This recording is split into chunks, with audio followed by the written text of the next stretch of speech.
2024 గురించి ఒక బ్రీఫ్గా చెప్పండి. అంటే దాదాపు 11 సంవత్సరాల నుంచి ఇదే గవర్నమెంట్ బీజేపీ అధికారంలో ఉంది. సరే అంతకుముందు చాలా సందర్భాల్లో కూడా డిస్కస్ చేయడం జరిగింది. అంటే ఈ 2024 పైన అంటే బ్రీఫ్గా అంటే మనం ఎక్కడున్నాం అంటే గతంలో మీరు చెప్పారు 5 ట్రిలియన్ 6 ట్రిలియన్కి వెళ్తుంది. 2024 ఒక రకంగా ప్రపంచానికే ఒక చాలా ఆటుపోట్లకు గురైనటువంటి సంవత్సరం. ఓకే, మన దేశానికి కూడా కొంతమేరకు. కానీ ప్రపంచానికి ఆటుపోట్ల కారణం వేరు, మన దేశం ఆటుపోట్ల కారణం వేరు.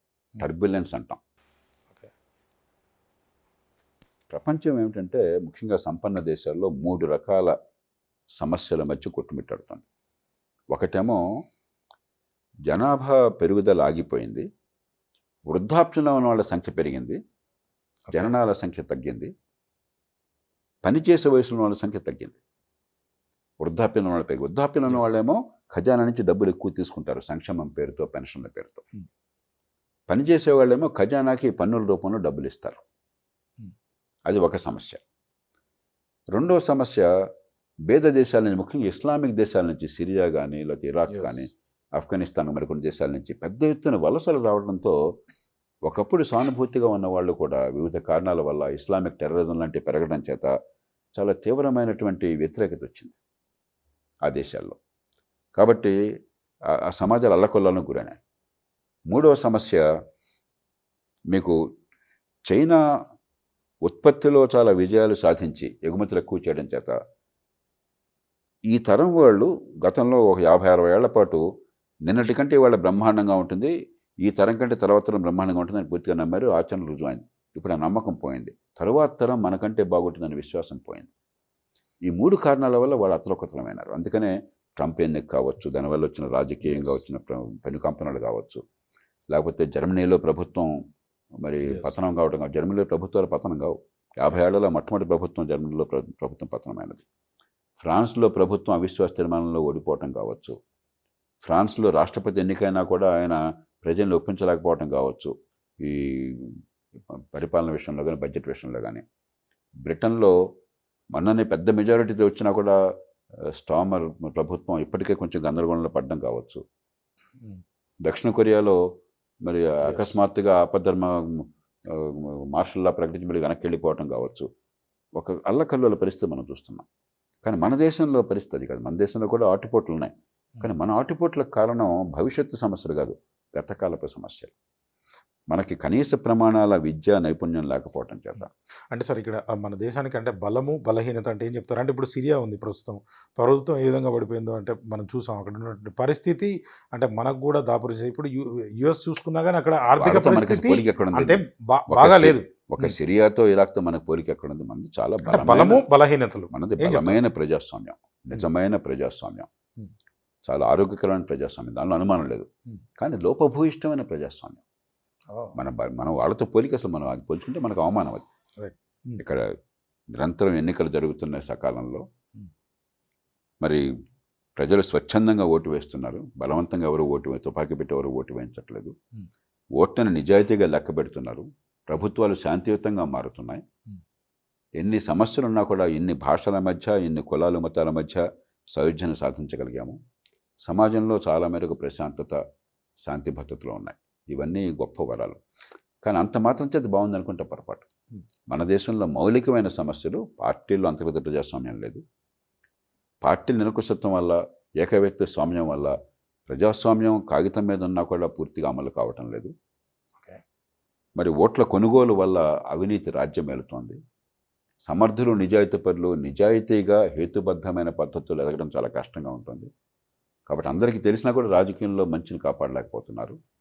పరిపాలన యంత్రాంగం పూర్తిగా అదుపు తప్పి ప్రజలకు బాధ్యతగా ఉండకుండా అవినీతికి ఆలవాలమైంది, సేవలు అందించడం లేదు, చట్టబద్ధ పాలన లేదు, అధికారం కేంద్రీకృతమైంది, స్థానిక ప్రభుత్వాలు బలహీనంగా ఉన్నాయి. చివరిగా 2 ప్రశ్నలు సార్. 2024 సంబంధించి అంటే వృద్ధి రేటు, జీడిపి కావచ్చు, ఉపాధి అవకాశాలపైన అంటే ప్రభుత్వాలు ఎట్లా పనిచేస్తున్నాయని చెప్తారు మీరు? ఇప్పుడు గత 10 ఏళ్లుగా గట్టి ప్రయత్నం జరుగుతుంది.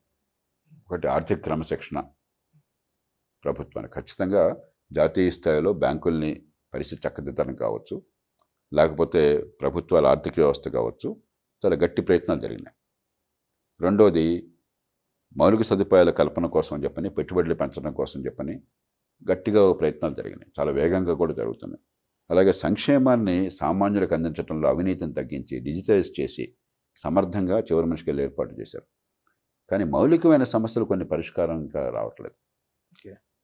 మంచి ప్రమాణాల విద్య లేకుండా, ప్రతి బిడ్డకి నైపుణ్యం రాకుండా, మంచి ఆరోగ్యం అందకుండా, కనీస ప్రమాణాల చట్టబద్ధ పాలన, ఆస్తులకు రక్షణ ఉంటుందని నమ్మకం అన్నా లేకుండా, అన్నిటిని మించి నిరుపేదలు, నైపుణ్యం లేని వాళ్ళు కోటాను కోట్లుగా 185 మంది ఉన్నారు. అలాంటి దేశంలో అందరూ మహానగరాలకు వలసపోవాలి అని చెప్పంటే ఉపాధి కల్పన సాధ్యం కాదు. ఎక్కడికక్కడ చిన్న పట్టణాలు వచ్చి తక్కువ నైపుణ్యంతో తక్కువ జీతంతో పనిచేసే అవకాశం అక్కడ ఇచ్చినట్టయితే ఆ తక్కువ జీతం అక్కడ పనికి వస్తుంది. హైదరాబాద్కి వస్తే ఆ డబ్బు ఉపయోగం లేదు, చాలా తక్కువ, అది సరిపోదు. ఎక్కడికక్కడ చిన్న చిన్న, మనకు అంతా హైదరాబాదే కనిపిస్తుంది, అంతా బెంగళూరే కనిపిస్తుంది, అంతా చెన్నై కనిపిస్తుంది, అంతా ముంబైయే కనిపిస్తుంది. అవి ఉండాలి, అవి పెరగాల, కానీ చిన్న పట్టణాలు పెరగాల. కాబట్టి అభివృద్ధి నమూనాలో ఈ మార్పులు తీసుకొస్తే నిజమైన ఫలితాలు తీసుకొస్తాము. రాజకీయంలో మార్పులు తీసుకొస్తే ప్రజాస్వామ్యం మరింత సార్థకమవుతుంది. లేకపోతే పడుతూ లేస్తూ ఉంటాం. అదే చివరిగా సార్, ఇది 2025కు సంబంధించి అంటే ప్రభుత్వాలు ఎట్లా ఉండాలి అని చెప్పి ఎఫ్డిఆర్ ఏం సూచిస్తుంది? అంటే ఏ పాలసీ తీసుకొస్తే బాగుంటుంది, ఏం మెరుగుపరిస్తే బాగుంటుంది అనేది ఇప్పుడు ఏం చెప్తారు? ఆర్థికంగా మ్యాక్రో ఎకనామిక్ పాలసీ కావచ్చు, మానిటరీ పాలసీ కావచ్చు, బాగానే చేస్తున్నారు. కానీ ఇందాక నేను చెప్పినట్టుగా చిన్న పట్టణాల అభివృద్ధి అంటే public policies, public policy, yes, public policy, చిన్న పట్టణాల అభివృద్ధి ఎట్లా వస్తుంది? ప్రభుత్వం ఆ విధానాన్ని ప్రకటించి దానికి కావాల్సిన వనరులను సమకూర్చి ప్రోత్సాహకాలు. విధానం అంటే ఏంటి? పబ్లిక్ పాలసీ అంటే ఏంటి? ఎస్, ప్రజల ప్రవర్తనని మార్చి ఫలితాలను మార్చే దిశగా అడుగులు వేయటం. ప్రజల డబ్బులతో, ప్రజల అధికారంతో, చట్టాల ద్వారా కానీ వనరుల ద్వారా కానీ ప్రజల ప్రవర్తన మార్చిన పబ్లిక్ పాలసీ. కాబట్టి చిన్న పట్టణాల అభివృద్ధి మీద అసలు దృష్టి ఏ పార్టీ పెట్టడం లేదు. విద్య, ఆరోగ్యం అప్పుడప్పుడు నోటి మాట తప్ప పనికిరాని ప్రమాణాలతో ఉంది. పెద్ద ఖర్చు లేకుండా విద్యలో ఖర్చు అక్కర్లేదు, ఆరోగ్యంలో ఖర్చు కొంత పెట్టాలి, కానీ గణనీయంగా బాగు చేయవచ్చు. వాటితో పాటు మీరు ఆర్థిక క్రమశిక్షణ, ముఖ్యంగా రాష్ట్రాల్లో, జాతీయ స్థాయిలో ప్రస్తుతానికి క్రమశిక్షణ ఉంది, కొన్ని రాష్ట్రాల్లో ఉన్నది. చాలా రాష్ట్రాలు ఆర్థిక క్రమశిక్షణ తప్పి దివాలా తీస్తున్నారు. తెలుగు రాష్ట్రాలు, ఆంధ్రప్రదేశ్ ఇవాళ దీనాధీన స్థితిలో ఉంది గత ప్రభుత్వం వైఫల్యం వల్ల. మరి దాని నుంచి బయటపడాలి. ఏ ప్రభుత్వం తప్పు చేసినా కూడా ఆ భారాన్ని అందరూ మోయాలి. అలాగే తెలంగాణ పచ్చగా ఉన్న రాష్ట్రాన్ని ఆర్థికంగా సంకటంలో తీసుకొస్తున్నారు. అలా చాలా రాష్ట్రాలు ఆ దారిన వెళుతున్నాయి. ఆర్థిక క్రమశిక్షణ అంటే మీరు ఉచితాల గురించి వెనిజులాగా మారుతుందన్నా మీరు ఏం చెప్తున్నారు? అంటే శ్రీలంక లాగానో లేకపోతే ఎన్నోసార్లు చెప్పుకున్నాం, ఉచితాలు వద్దు అని ప్రజాస్వామ్యంలో ఎవరు అనలేరు. కానీ ఒక బ్యాలెన్స్ కావాలి. సంక్షేమం అంటే వ్యక్తిగతమైనది, తాత్కాలికమైనది. అభివృద్ధి అంటే సామూహికమైనది, దీర్ఘకాలికమైనది. రెంటికి మధ్య సమతూకం కావాలి. చాలా రాష్ట్రాల్లో ఏంటి అసలు దీర్ఘకాలికంగా అభివృద్ధి, సామూహిక సర్వీస్ గురించి మాట్లాడే మా ఉద్దేశం అసలు. పర్టికులర్ ప్రకటనలు చూడండి, ఈ మధ్య తెలంగాణలో ప్రకటన చేస్తున్నారు. ఏమైనా ప్రకటన చేశారు? 2 ప్రకటనలు బాగా గుర్తున్నాయి నాకు. అన్ని పేపర్లు ఓదరగొట్టారు. 11,000 మంది టీచర్లను అపాయింట్ చేశాం. విద్య బాగుపడిందని ఒక్క మాట్లాడలేదు దానిలో. విద్య అధ్వానంగా ఉంది. నేను సాక్షాత్కారం చెప్తున్నాను. తెలంగాణలో ఒక్కొక్క బిడ్డ మీద 11,000 ఖర్చు, 1,10,000 ఖర్చు పెడుతున్నాం. 11,000 టీచర్లు పెట్టడం గొప్ప పరిపాలన అనుకుంటున్నాం. అట్లాగే 31,000 కోట్ల రూపాయలు అప్పు తీసుకొచ్చి వాళ్ళు అప్పులు మాఫీ చేశాం. రుణం ఇచ్చిన వాడు తిరిగి చెల్లించిన వాడు పాపాత్ముడు, వాడి కర్మ. చెల్లించుకుంటే ఎగ్గొట్టిన వాడు అదృష్టవంతుడు, వాడి డబ్బులు ఇస్తున్నాం. రేపు పొద్దున క్రెడిట్ సిస్టమ్ అంతా నాశనం చేసి వ్యవసాయాన్ని మనకు అధోగతి పాలు చేస్తున్నాం. అంటే ఇది మనకు ప్రచారంగా. అంతేగాని నేను విద్యను ఈ రకంగా బాగు చేసి పిల్లలకి, పేద కుటుంబాల పిల్లల నైపుణ్యాన్ని పెంచాను అని చెప్పానండి. ఆరోగ్యాన్ని నిజంగా అందించి వాళ్ళ ఆరోగ్య ప్రమాణాలను పెంచి ప్రొడక్టివిటీ పెంచాను చెప్పానండి. చిన్న పట్టణాలు అభివృద్ధి చేసి చిన్న జీతాలతో అక్కడ గౌరవంగా బతికే అవకాశం కల్పించాను చెప్పానండి. ఒక్క మాట లేదు. కాబట్టి సంక్షేమం కావాలి. సంక్షేమం వద్దని ఎవరు, సంక్షేమం లేకపోతే ఓట్లు లేవు, ప్రజాస్వామ్యం రాణించదు, మనకి ఇష్టం లేకపోయినా కూడా. కానీ అప్పు చేసి పప్పు కుడితినే పరిస్థితి వస్తే, అప్పు చేసిన డబ్బులు తాత్కాలిక పందేరాలకో మీరు తినడానికో ఉపయోగపడితే రేపొద్దున పిల్లల సంగతి ఏంటి? భవిష్యత్తు నాశనం అయిపోతుంది. కాబట్టి సమతూకం కావాలి. అంటే మీరు ఓట్లు లేవు అంటే గతంలో మీరు ఆరోగ్యం పైన కావచ్చు, విద్య పైన కావచ్చు కొంత ఓట్లు ఉన్నాయి, దానికి రాజశేఖర రెడ్డి గారు ప్రూవ్ చేశారని కూడా గతంలో చెప్పడం జరిగింది. కాబట్టి దానికి కొంచెం దూరదృష్టి గల నాయకత్వం కావాలి. రాజశేఖర రెడ్డి సంక్షేమం వీళ్ళందరికంటే ఎక్కువ చేశారు కదా. సంక్షేమం చేస్తూ అభివృద్ధిని కూడా చూపెట్టాడు ఆయన. అందుకే ప్రజల మన్నన పొందాడు ఆయన. ఆ మాత్రం నాయకత్వం కావాలి. అది కూడా లేకుండా మేము ఊరికే ఫ్రీగా ఇచ్చాం, ఫ్రీ అంటే ప్రజల్ని బిచ్చగాళ్ళుగా చేసి అవమానిస్తున్నారు, ఆత్మగౌరవాన్ని దెబ్బ కొడుతున్నారు, అభివృద్ధిని నాశనం చేస్తున్నారు, బిడ్డల భవిష్యత్తుని నాశనం చేస్తున్నారు. అంటే మీరు చెప్పినటువంటి విద్య, ఆరోగ్యం ఏదైతే ఉందో రాజకీయ నాయకులు చేయకపోవడానికి ఒక కామన్ మ్యాన్‌గా నాకు అనిపించింది ఏందంటే, వాళ్ళ చుట్టూ పరిగెట్టేటువంటి ప్రజలు ఎవరు ఉండరు.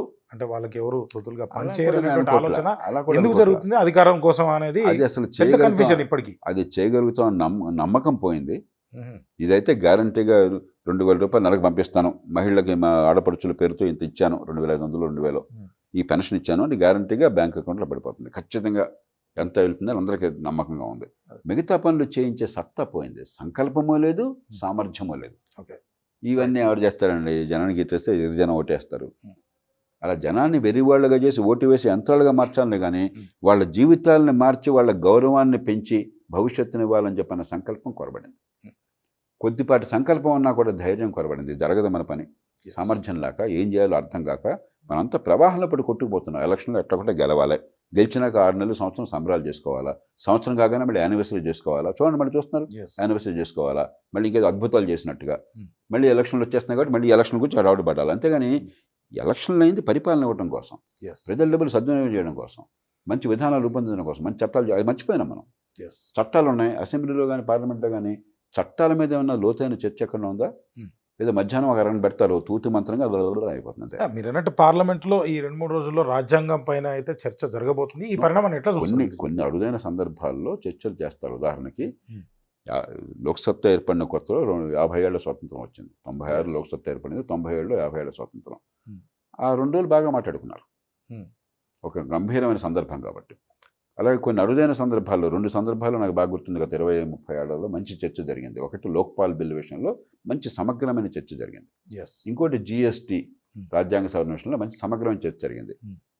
ఇలా వేళ్ల మీద లెక్కట్టచ్చు, చర్చ బాగా జరిగింది. మిగతా అన్ని సందర్భాల్లో అరుపులు, కేకలు, పడబబ్బలు, ఏదో పేపర్లో హెడ్లైన్స్ కోసమే తప్ప ఫలానా చట్టాన్ని గురించి ఇంత లోతైన చర్చ జరిగిందని పేపర్లో ఒకసారి నాకు 20 ఏళ్ళలో చూపెట్టింది. నాకు Right. ఏ అంశం మీద చూపెట్టింది నాకు. Right. అది పరిస్థితి. ఒకవేళ పొరపాటున చర్చ చేసినా కూడా పట్టించుకునే నాథుడు లేడు. Yes. మనకు కావాల్సినంత వాళ్ళు అరుపులు, కేకలు, పెడబొబ్బలు తప్ప, తిట్లు, సవాళ్ళు తప్ప సమగ్రమైన చర్చ కాదు. ఏదో ఒక విచిత్రమైన వాతావరణం సృష్టిస్తున్నాం రాజకీయం పేరు. అదండి FDR ఆలోచన.